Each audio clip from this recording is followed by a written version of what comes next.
there, please just wave to me. I'm sorry, we're coming very late. It's almost apologize. Today is December 9th. I'll be spending the next 1 hour to share with you a very serious subject of premarital sex, or not premarital sex. That's not good enough. If I say premarital sex, some people will feel offended because the subject is not premarital sex. The subject is, can I have sex with the person I intend to marry? Parents are aware, friends are aware, everybody knows that we are engaged. Engaged simply means we're in a Christian courtship. So let me paint a very good picture. The picture is this: number one, I'm a child of God. I mean, we're not talking about unbelievers here because we have different rules for living. The perceived unbelievers are those that do not believe or share our values because we have different faith. Titus tells us of our common faith. So if, for instance, you don't share my faith, you are probably an anemic, an atheist, you are a Buddhist, you are a Taoist, you are a Shintoist, you are a Muslim. Even if you're a Christian, but not a practicing Christian, nominal Christian. Nominal means a church-going brother that does not want to practice Christian faith, but believes it. So for those that are Christians, in other words, those that are saved, those that want to walk with God, and they are young people, and they are engaged in brother and a sister. Engaged simply means the parents and the church are friends. Three categories of people are aware that these two people are in a relationship. I repeat, parents, church, and friends. Those three categories of people are very important for us to recognize a relationship.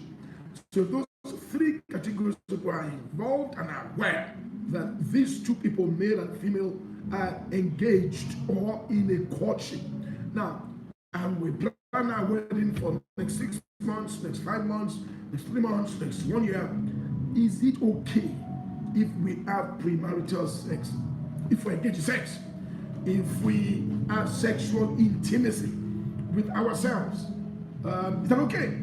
That's the question. So, number one, we're not talking about boyfriend, girlfriend. So, let's put that aside. We're not talking about people that don't share our faith. Let's put that aside again.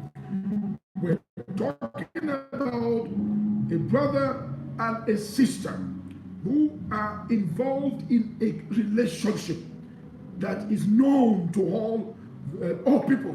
The church knows about that relationship. The parents are aware of the relationship, and their friends are aware.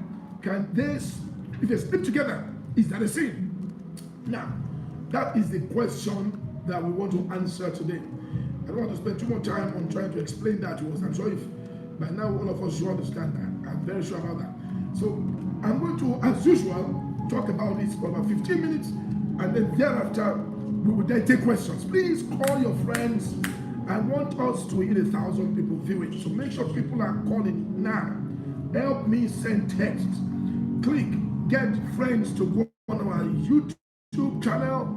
You can watch me on YouTube. You can watch me on Instagram now and live. You can get that done. When I'm in the church, I'm in my office, that's why you can hear some music in the background. So please ignore if you can get the music in the background.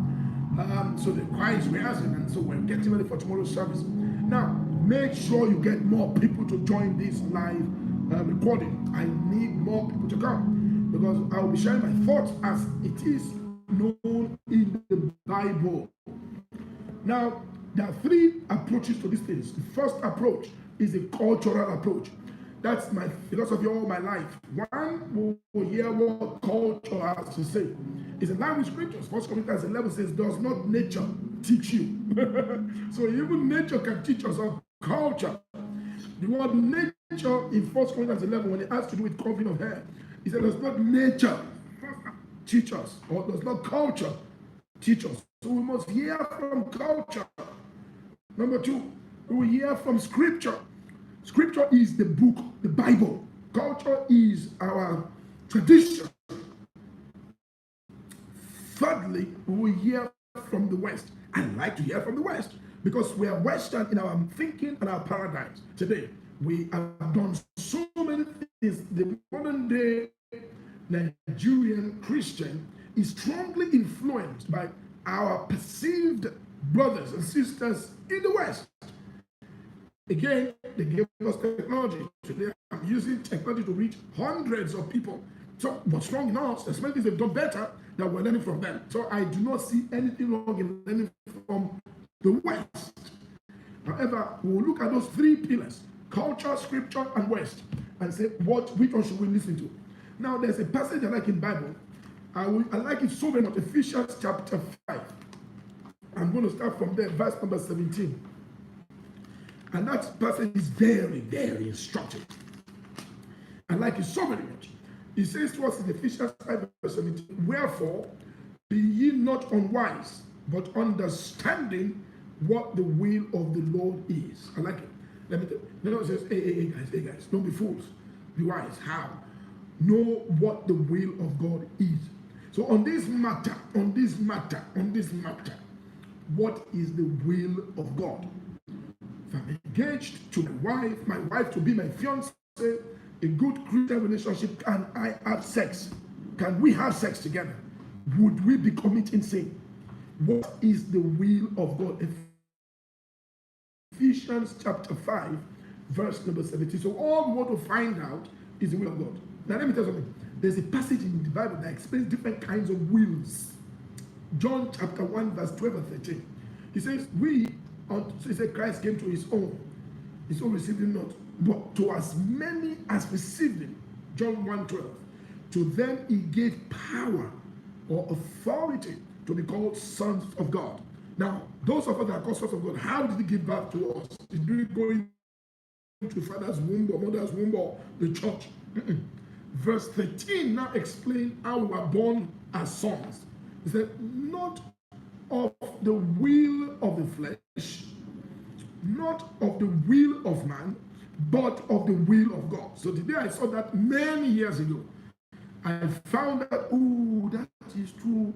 Every human being on earth is a product of either the flesh or man. I explain to you. The flesh means I had sex with one girl because I yielded to my flesh and she became pregnant. Yay, unwanted pregnancy. The child that comes from that relationship is the will of the flesh. But if a man and woman who are married, like my wife and I, and we prayed and we said, God, give us a child, that child is the will of man.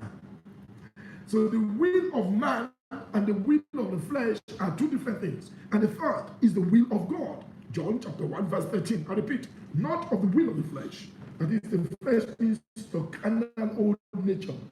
Not of the will of man, the desire of the man to say, God, give me a child, but of the will of God. So it says we are born again, not of the flesh. So Christian salvation is not of the flesh, not of man. There is no man that says, I'll make you born again. I'll make you born again, but of God. So it's the Holy Ghost that birthed us in the Spirit. So also we need to now understand the will of God with respect to having sex and Christian couples, Christian young people who are engaged having sex. I don't want to use the word premarital sex because premarital sex is too broad. You get the point now? So don't let's do that because prostitutes are having premarital sex. Fling. The guy picks up the girl in the club and has sex. That's premarital sex. But when two people are engaged and judged, so it's a bit more serious. Don't let's trivialize this subject. So it's a bit more serious between two matured adults. So what is the will of God concerning them? Let me give you a second scripture. Matthew chapter 2. The first thing we're going to find out, to look at a biblical example is Joseph and Mary. Matthew chapter 2, verse number 18 through to verse number 23. You will find out, one, the will of God. And by the way, we know the will of God from scriptures.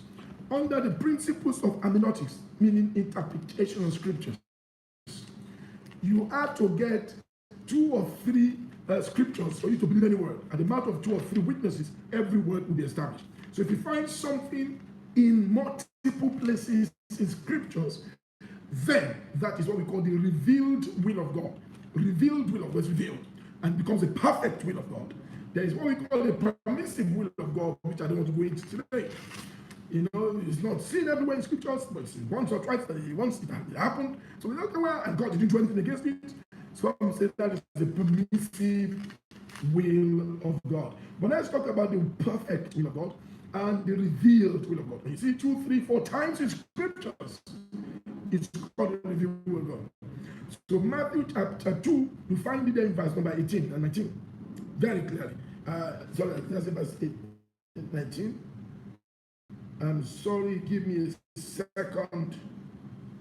Matthew chapter 1, verse 18. Matthew 1, verse 18. Now the birth of Jesus Christ was on this wise. When as his mother Mary was espoused to Joseph, espoused. Two of them, the parents knew they were engaged. The word espoused means that's my spouse to be.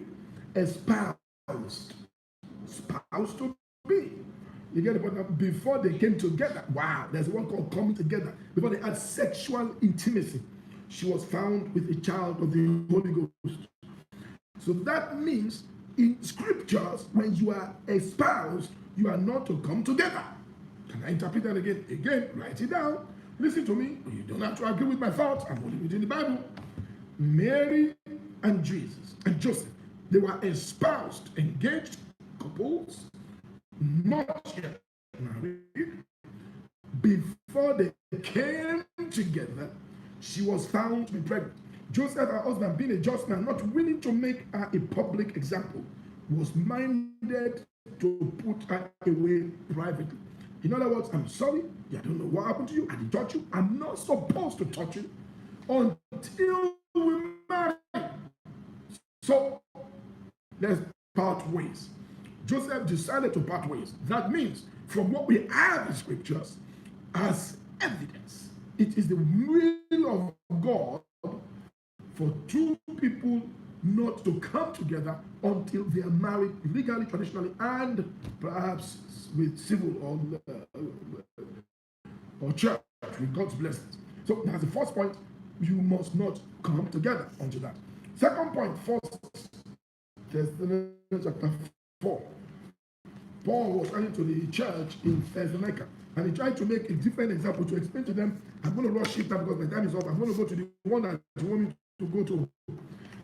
Chapter 4, verse number 1 through 8. Furthermore, we beseech you, brethren, and exhort you by the word the Lord Jesus said, as you have received us, how you live from us, how you ought to work and to please God. Those of you that want to please God, as you would abound more and more. Now, you know what commandment we gave to you. This is the will of God. Verse 3. Wow. Let's see. What's the will of God? Verse 3. Even your sanctification or separation, that you should abstain from fornication. And fornication is premarital sex. Every one of you should know how to possess his vessel in sanctification and honor, not in the lust of concupiscence, as the Gentiles that I'm going to, which know not God. You see, the Gentiles have their own way of life, and it says, which know not God. That's the difference. The Gentile way is different from the Christian way. So Paul is saying, hey, wait a minute, you can't live your life like they do. They know not God. How? That no man go beyond and defraud his brother in any matter, because that the Lord is an avenger of such. So he says in verse 7 that God has called us not uncleanness, but unto holiness. So that is the second chapter, second Bible verse that tells us to keep our vessels pure. The third one is found in 1 Corinthians chapter 7, and that is where we are going to really dwell today. Because that passage can confuse people. So I'm going to teach it and explain it to you. There's a passage there that gives us the impression that Paul said, once you think you are okay to sleep with your wife, you can do that.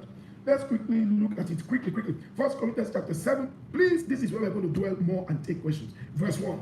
Now, listen, we're going to take it verse after verse. Now, concerning the things, watch me, whereof you wrote unto me. Please get more people to come, and let them like this video. I want more people to watch us on YouTube as well. YouTube channel, look for me, Yomi Kasali. Premarital sex is the subject matter. Go on YouTube, go on Instagram Live. Let's watch it. Now unto the things that you know. It is good, verse 1. It is good for a man not to touch a woman. Please underline the word touch. Because what touch is what I'm going to use later. Touch. There is a word that is used in Bible for sex. Number one, Adam knew his wife. In the Old Testament, the word is new or no. Number two, touch. When you say word touch means to have sex. So if you don't use the word touch, Paul is not speaking about sex. So please note verse 1. It is good for a man not to touch a woman. Watch. Nevertheless, to avoid fornication, let every man have his own wife, and let every woman have her own husband. Look at, let the husband render to the wife due benevolence. That was what he said. Now, he was building a point. The point was to say people should not marry. That was Paul's point. Look at it in verse 8. In verse 7, he said, I would that all men were even as myself. Why? Paul was a celibate. Paul was an Enoch. Paul did not marry. So he said, I would advocate celibacy any day over marriage. I would that every man should be as myself, but every man has his proper gift of God. Nothing cannot be like Paul. After this manner or after that. Look at verse 9, verse 8.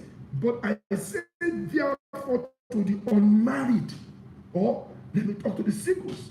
I'm talking to you singles out there. That's what Paul said. And the widows, those whose husbands have died. It is good for them if they abide even as I am. So you can see now, guys, even to the single, don't marry. Oh, those of you whose husbands have died, don't marry. Why are you marrying? Why are you marrying? What are you going to get married? What is the benefit of marrying? Tell me why. What are you going to marry? Why are you marrying? That was Paul's thought. God inspired Paul. He wrote the epistle. He said, this is God, not me. This is me, not God. Because in verse 6, he says, I speak this by permission, not of commandment. So what he's saying here, so he now says it does not contain. If the sexual urge is high, we live in a very sexualized world. On the road, you are seeing naked things. If they cannot contain, it says, let them marry. Why? It is better for them to marry than to burn. The word burn means than to begin to burn with sexual urge. Some understand that we also masturbate. So it's better for them to quickly marry you and not burn. You get Paul's thoughts. Don't forget, he said in verse number 6, this is my thought, this is not my commandment. Then verse 8, I honestly feel everybody should be like me, don't marry. In verse 9, but if you cannot manage your emotions, if you can, or sexual urges, if you know that the thing is burning you up, go and marry, do not burn. That was the go and marry, do not burn. Then he went down and down and down, and then came to verse 25. He now says, now concerning virgins. Now let's talk to singles. I'm going to singles. I have no commandment of the Lord, yet I give my own judgment. As one that has obtained mercy, I'm a man of God. I suppose, therefore, verse 26, that this is good for the present distress. I say it is good for a man so to be. Why are you marrying? Don't forget, in verse 25, he used the word virgin. In verse 26, a man. So what he meant by virgin actually is not just for women. It meant those that are not married. Because 26, he used the male gender. 25 is use what is seemingly female, a virgin. I speak to virgins. I suppose it is good for them if a man so remain. All of you don't marry. I keep saying it. Paul was advocating celibacy. He was speaking about celibacy and not sexual intimacy. You must understand that. Now he now says in verse 27, are you bound to a wife? Don't be divorced. Are you this on a wife? Don't be married. If you marry, you have not sinned. Verse 28. But and if you marry, you have not sinned. Not that what you have not sinned. Because I will come back to that what you have not sinned. Watch me, 28. And if a virgin marry, she has not sinned. Could a virgin marry be a sin in the first place? No. You know why? I'm coming there. You have not sinned.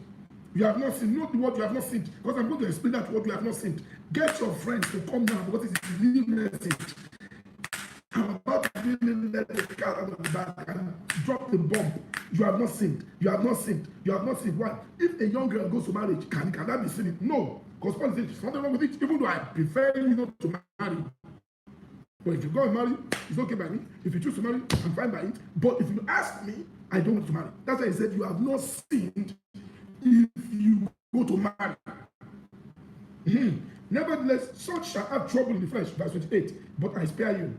Now says, but this I say them, brethren, the time is short, it remains that both they that have wives be as though they have none, they that weep as though they weep not, blah, blah, blah, blah, blah, blah, blah. He says, why? Because in verse 22, I would have you without carefulness. He that is single cares for the things that belong to God.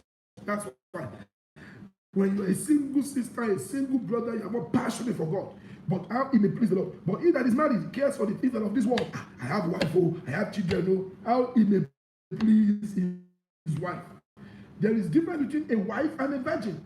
The married woman cares for the things of the Lord. She may be only both in the body, not the word body. Body means I won't sleep around. The married, it says here, a single that she may be only both in the body and in the spirit. But she that is married cares for the things of the world. The woman that is married or the man. It now says to us in verse 36, which is the real verse that some Christians have twisted. This is the real verse. Are you ready for this? This is the real verse so many Christians have twisted. Never, verse 6. If a man think he behave himself inappropriately, this is the verse, so inappropriately towards his virgin. If a man behave himself uncommonly or inappropriately towards his virgin, and if she has passed the flower of her age, if she's mature, and listen, the need, underline it, the need so require, let him do what he will. Is sinneth not, let them marry. Now, this verse 36 has been misinterpreted to mean if a man behaves inappropriately towards his fiancée, the lady they are espoused to marry to, and the woman is matured enough, and